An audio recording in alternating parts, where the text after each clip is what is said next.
Okay, I just have to tell you this. Before I begin, I've got Angie in the wings, and she said her husband told her she was practicing yesterday, rehearsing. And she slipped up and she said, oh shit. Her husband said, don't do that today. So I got you covered, Angie, I did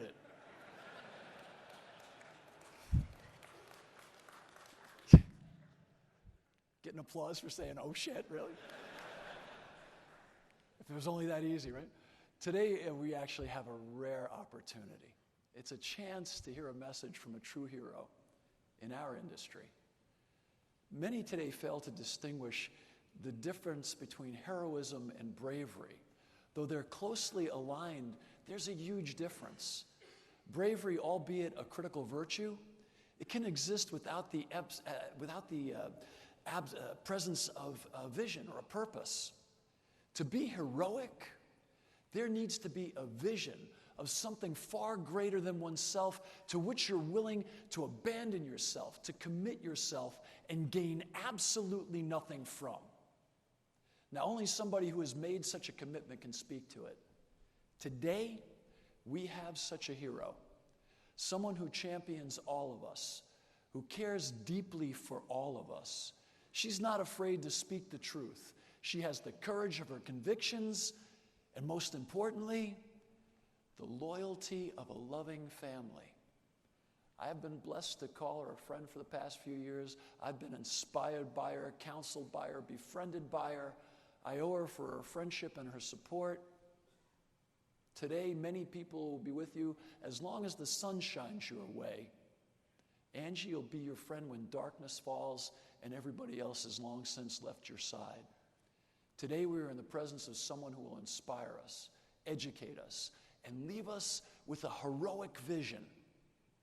Captain Angela Hughes began her fire service career in 1989 as a paramedic with the Baltimore City, Maryland Fire Department.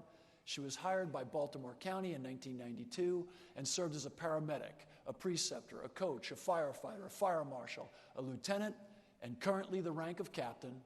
She's the co-founder of the Baltimore Women in the Fire Service. She mentors women and is the president of the International Association of Women in Fire and Emergency Services. Her work on fire service committees includes the USFA Severity of House Fires, FEMA grant reviews, VCOS Diversity Inclusion, the Needs Assessment Summit for the NFPA, and the NFPA First Responder Forum. She has been published in fire rescue. She's on the Fire Engineering FDIC and Fire Rescue Advisory Boards. She's so accomplished, and she leads a group that is leading the way on so many important issues, the women in the fire service. We're proud to have their staff and their command level officers with us this morning. Ladies, please accept our deepest greetings.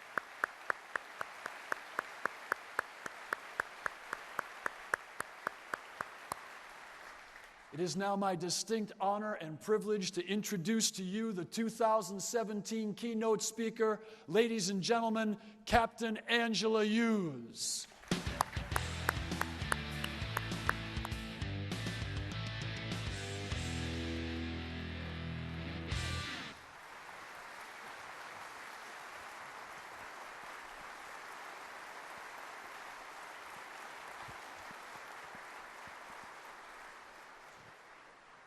Thank you for those very kind words, Chief Halton. And I just have to tell the mayor, better him than me, because I didn't want to follow him.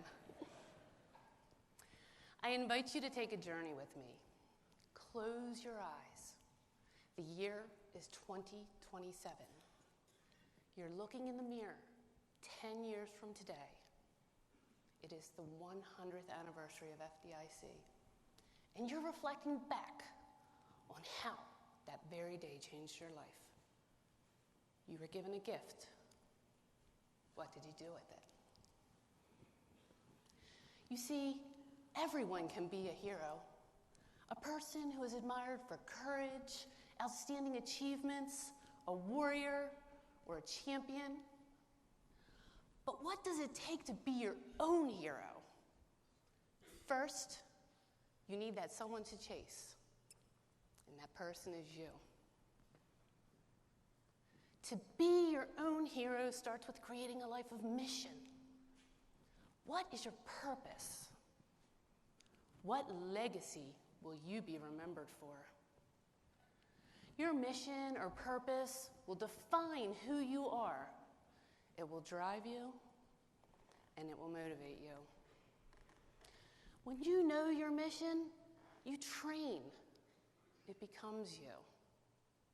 So work every single day to be that you, your own hero. I was told you're never a failure until you blame someone else. Those words come from my first mentor, Captain Tom Pinder. Tommy was that person I've always strived to emulate. And I first learned of the great Tom Pinder when I was about to graduate from the Fire Academy. Our station assignments had been given out, and Tommy stopped by the academy to introduce himself. I heard my name, and I saw the lead instructor talking to the silver-haired man. Later that day, I learned I was going to a great shift with one of the best captains in the fire department. My new family at Station 10, they greeted me with their arms wide open. And it didn't take me long to realize I was a part of something very special. They had been together for a long time, and it showed. There was never a dull moment.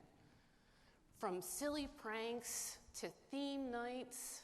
However, when the bell went off, it was all business. The junior man at Station 10 was Bob. Bob, otherwise known as the Bibster, took me under his wing, and he gave me that unofficial guidance from a rookie perspective. He taught me so many things, and the first thing he taught me was to never ask about the Schiller's fire. Tom Pinder, my new captain, was a lieutenant at the Dundalk Fire Station and one of the first new units that responded to a fire at the Schiller's furniture store. The date was October 22nd, 1984. The call came in at 13:33 hours, and about 15 minutes into the incident, the roof collapsed. From the time the box was dispatched to entering the store with 100% visibility, finding the fire and the heavy fuel load that sat under the bowstring truss roof, brave firefighters Henry Rayner, James Kimball Jr., and Walter Borowski never knew that would be the day they lost their lives, and their mission was complete. Rule number 1, when you figure out your mission, act on it. Don't delay. The next piece of advice I'll give you on being your own hero is to find your mentor, someone to look up to, someone who will be a trusted advisor, an experienced person who will have your back, tell you when you mess up, and celebrate your victories with you. It's not always easy to hear the truth. Wouldn't it be great to be patted on the back and praised? Sure. But a true and trusted advisor, they'll challenge you. They point out your flaws. And sometimes they just push you to the point where you just want to give up. But they won't let you. Those mentors, they give you honest feedback, even when it's hard, because they're the ones who truly care. Let's travel back to the Schiller's fire. Out of respect for Captain Pinder, I never asked about that tragic day. However, in 1994, 10 years after the fire, Tommy invited the whole shift to his church, where he was giving a special sermon. For the first time, I heard Tommy's story, and he so eloquently painted the picture of that day and all the emotions he felt. He spoke of the time the box was alerted, to entering the store, finding the fire, and the tragic ending. He opened up and he shared what he had experienced and learned. Many of us were in tears as we relived this tragedy with him. His story was raw and it was real. But he wanted to share this to make a difference. And what a difference he made. I speak with confidence on behalf of all the people listening that day. We had a newfound love and respect for our leader. It was at that very point I understood his words. You're never a failure until you blame someone else. A mentor and a trusted advisor will show you the way. My dear friend Rick Lasky says, if you're doing the right thing, it has to be done for the right reason. My first brick wall moment, as I call it, happened on a crisp October morning. I was working an overtime shift at my regular station, and I started the day as I did any other shift. I checked in my equipment, pulled the thermal imaging camera out, and set it next to the jump seat. The driver of the engine was a senior member of the shift, and he was hands down that informal leader. He was one of those guys you always wondered, why didn't he promote into leadership? He was a great source of knowledge and really good at what he did. However, he had that uncanny ability to stir the pot, as he decided to do that morning. As he cited our rules and regulations about non-secured equipment not being allowed in the cab, I decided this was a battle I wasn't going to win. Not to mention, he was right. So I put the camera back into the rear compartment of the engine, and as I walked back to the kitchen, the tones dropped. First due house fire. We pulled out of the station and the driver shouted, "Smoke showing!" The other firefighter was also working overtime, and neither one of us were really familiar with how the shift operated. When we turned the corner, the driver shouted, "I got your line!" Thinking he was wrapping the plug, we both hesitated until we saw him pulling the cross light to the door. The front door was wide open and thick black smoke was rolling out. Tunnel vision kicked in, and all I could think was, I gotta get this. The other fire department, she was fairly new to the department. She was right on my heels. As we advanced the hose line in the front door, the smoke banked down and the temperature increased. We couldn't find the fire. We were looking for a fire that was below us.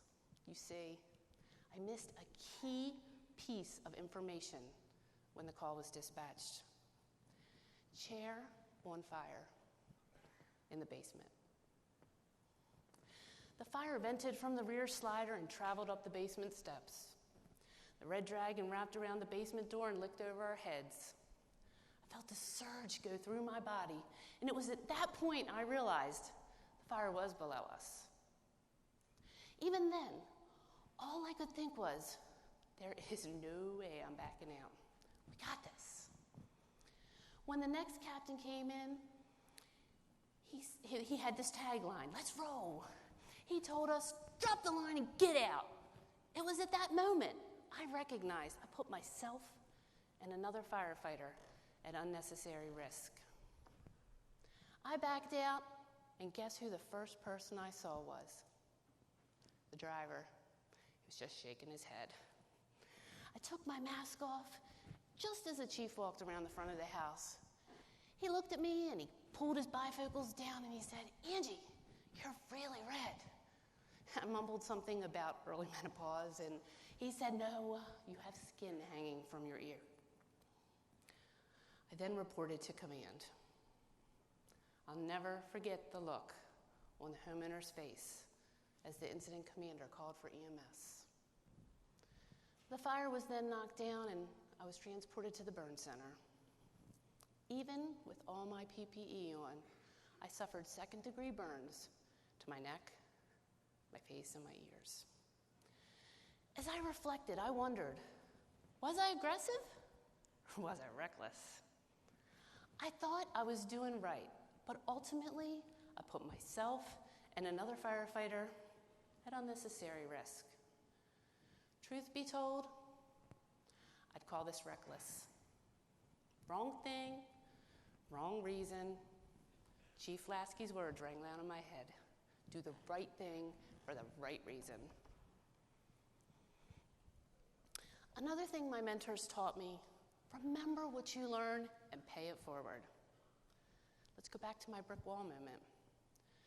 As a result of my blistering injuries, I was placed on a modified duty schedule while I healed. People tried not to stare, but their reaction was typically the same. What happened to you?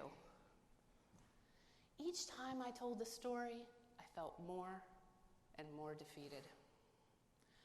One chief, who was known for being very candid, sat me down and said, "What were you thinking?"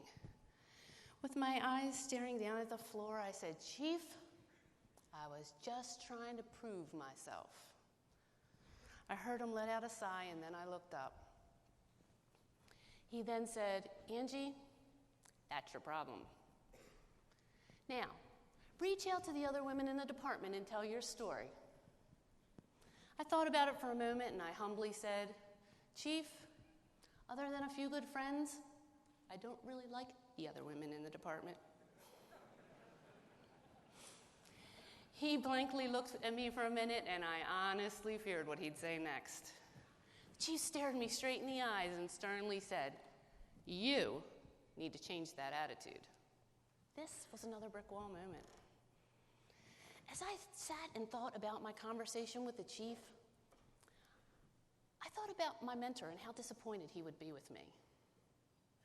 I was not welcoming to new women as they came into the department. Honestly, I held them to a higher standard. I was quick to criticize instead of offering support. I recognized I needed to change, and in that moment, I found another piece of my mission. I needed to pay it forward and be a part of something bigger. This moment changed my life, and that's why I'm so passionate about my next nugget of advice. Mark Bezos shares in his TED Talk on life as a volunteer firefighter, "All acts of kindness matter. If you have something to give it now." I recognized I had something to give, and I wanted to become a part of a proactive network dedicated to education, mentoring, and developing future leaders in the fire service. I wanted to invest in others just as my great mentors had invested in me. After this epiphany, along with some digging and research, I found a group called iWomen. At first, I was a little turned off by the name, but their mission statement was directly in line with my desire to be a part of something bigger, a proactive network for men and women that encourages success. It didn't take me long to realize I had found the greatest group of people, all interested in the common good. First, I became a member, then a trustee, and now I'm privileged to serve as president. I'm not telling you this to sell the organization, although I would love for you all to join. What I'm encouraging is for you to find something you believe in and do it with a passion. Each and every person can bring something unique to the fire service. Step out of your comfort zone. Submit an article, write a blog, or submit to teach. You may not get a yes that very first time, but find a way to make a positive change in the fire service and go for it. After one of my defeats, my sister shared this quote with me. "Remember, experience is what you get when you didn't get what you want. Brick walls are not there to keep us out. They are there to teach us and see how badly you want it." There will be other groups here at FDIC throughout the week, such as the International Society of Fire Service Instructors, the National Fallen Firefighters, and so many more. What is holding you back? What can you do to make the fire service a better place? Becoming a part of something bigger will expand your network and provide you with limitless opportunities. a few years ago, I never thought I'd be here on the stage at FDIC. Personally, I'll tell you, I found my brick wall and I broke through it, and it's changed my life. Rule number 2, find a mentor, then become a mentor. Another key in becoming your own hero is to invest in yourself. The greatest gift you can give yourself and the community we serve is continued education. It will take passion, drive, and commitment to keep growing, learning, and going forward. This is one of those do as I say, not as I've done statements. I'll be the first to tell you, I did not follow this advice early in my career, and I regret it. I had the usual excuses. There's not enough money, I don't want to use my vacation, my kids are little, and so many more. But they were just that, excuses. So why am I telling you this? You're here, right? You've made a huge investment in yourselves. Don't let it be the last time. Keep attending conferences, big and small, and never stop learning. Be a constant student. When you get back to your department, share what you've learned. Try sending an email to your chief outlining your experience. If your department did not see the value in sending you, maybe next time they will. While you're in the station, put your hands on something. Ask an experienced member to train with you. You can watch training online and learn from the experts that are leading hands-on training right here at FDIC. These people dedicate themselves to sharing their experience and knowledge. You will not regret it. Rule number 3, invest in yourself. The last and perhaps most important piece of being your own hero, chasing the person you want to become, is to always have morals or integrity. Integrity is doing the right thing for the right reason, even when it's not popular or when no one's watching. Today, we celebrate 90 years of learning from the greatest fire service conference in the world. For 90 years, FDIC has taught firefighters the skills and knowledge to make the fire service a better place. Look back at this 90-year journey of FDIC and 140 years of fire engineering, training and educating firefighters from around the world. One of the core values of being a firefighter is being a person of integrity. This value is essential to each and every person in the fire service. When firefighters end up in the news for actions of misconduct, the public hears and they remember. Any type of misconduct hurts not only the department, it tarnishes all firefighters. Integrity develops trust, and trust is of the utmost importance for us to do our job. The public we serve, as well as our teammates, depend on and place their trust in us. In turn, we must trust our teammates as well. Integrity is essential, and each one of us is responsible for upholding the reputation of being trustworthy and respectful, not only while on duty, but off duty as well. My friends, I started my journey in the fire service at the age of 16 as a volunteer. I joined the career fire service 4 years later with Baltimore City. In 1992, I was hired by my current department, Baltimore County, where I've spent the last 24 years. I've learned from so many people. Most were people of excellent character and integrity. Rule number 4, be a person of moral integrity all of the time. In closing, as I thought about the message I was given the privilege to deliver today, I thought about my oldest son, Joshua.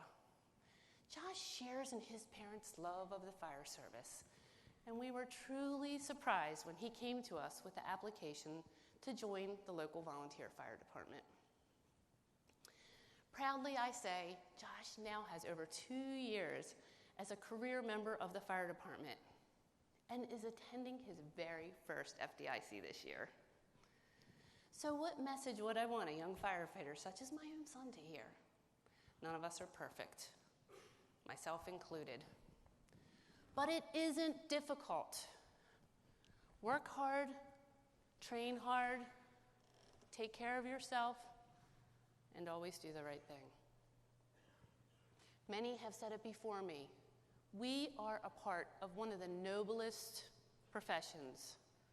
Whether you're a rookie, a seasoned firefighter, or leader of our department, you want to be known and remembered for making a difference.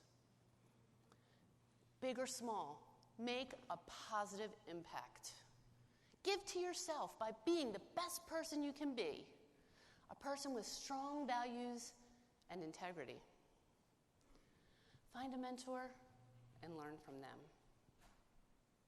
Always invest in yourself, no matter where you are in your career, and continue to learn. Finally, be a part of something outside of your local department. Get out of your comfort zone and get involved. At the beginning of this talk, I asked you to travel with me and see where you'd be in 10 years. We've talked about living your life by becoming the hero you want to be. As you think about creating your mission, your mentorship, investing in yourself, and above all, your moral integrity, you must decide that it's up to you to be your own hero. In thinking these things, I'm reminded our time here is short. And I recall a poem by Linda Ellis. It's called The Dash, and I'd like to share just a few verses. I read of a man who stood to speak at the funeral of a friend. He referred to the dates on the tombstone from the beginning to the end. He noted that first came the date of birth and spoke the following date with tears. But he said what mattered most of all was the dash between those years. For that dash represents all the time that they spent alive here on earth. And now, only those who love them know what that little line is worth. For it matters not how much you own, the cars, the house, the cash. What matters is how we live and love, and how we spend our dash. So when your eulogy is being read, with your life's actions to rehash, would you be proud of the things they say and how you spent your dash? On the week that my mentor Tommy retired, he told me he wasn't sure why he survived that fatal fire that seemed to define his career. On a sad day for our department, 3 brothers perished, and yet he survived. I sensed he struggled with this. Tommy, a man of great character and strong faith, struggled with this. But his life was committed to making a difference, from being a strong fireground commander to an unequivocal leader of the fire department. Every day, I think about this great man and what he did for me, and so many others in the fire service. As I approach an emergency scene or deal with a station issue, in the back of my mind, I think, what would Tommy do? I will end with another quote from Mark Bezos. Not every day offers us the chance to save a life, but every day offers the opportunity to change one. Each and every person in this room has a dash to spend. In 2027, will you be living the dream or in the same exact place you are today? You have the power to make it happen. Break through that brick wall and remember, today was the day you decided to be your own hero. Thank you.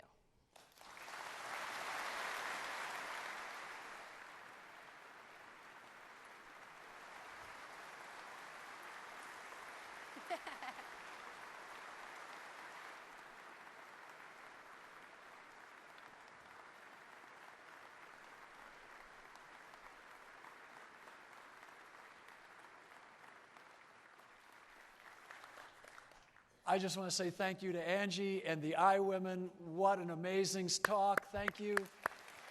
Hey,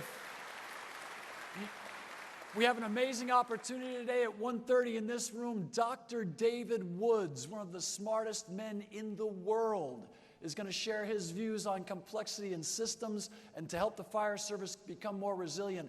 Once-in-a-lifetime opportunity to hear one of the smartest men in the world who wants to help us. So please come see Dr. Woods. Fool's Bash tonight, and I heard they're serving beer. So we'll see you there. Have a great time. God bless you. Thank you for coming. We love you.